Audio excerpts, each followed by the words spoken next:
মায়ের বাড়ি হোক কিংবা শ্বশুর বাড়ি, কাজ তো সব জায়গায় আছে, শুধু কাজটা একটু তফাৎ থাকে। তো যাই হোক, আজকে আমি শোকেসটা একটু গুছাবো। তার জন্য শোকেস থেকে প্রথমে সব জামা কাপড়গুলো বের করে নেব, তারপর এক এক করে গুছিয়ে গুছিয়ে রাখবো। এই পার্টটা যতই গুছিয়ে রাখি না কেন, কিছুদিন পর আবার ঠিক এলোমেলো হয়ে যাবে। কেন যে ওরকম হয় বুঝতেও পারি না। তোমাদেরও কি এরকম হয় আমার মতো?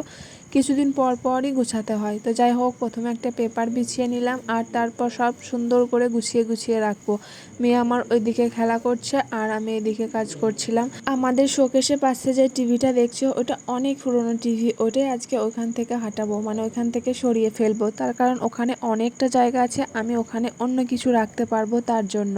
শোকেস গুছানো কমপ্লিট। আমি আজকে ওই পার্টটাই গুছিয়েছি, বাকি এইদিকে কাঁচগুলো পরে গুছাবো। আর এইদিকে মেয়ে দেখো রাগ করেছে, তাই মেয়ের রাগ ভাঙালাম। আর তারপর এই জামাটা দেখছো, এটা আমি কেনার পর থেকে প্রায় একবার না হয় দুবার পরেছি, কিন্তু একবারও কাচা হয়নি। তার কারণ হচ্ছে এটা, এই যে দেখো জামাটায় যে পেপারগুলো লাগানো আছে, মানে কাগজগুলো, এগুলো যদি না তুলি, জামাটা কেচে ফেলি, তাহলে কিন্তু জামাটার অবস্থা একদম খারাপ হয়ে যাবে।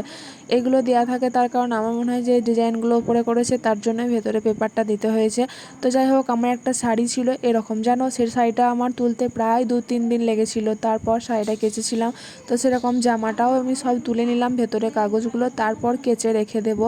জামাটা কেমন লাগছে অবশ্যই জানিও।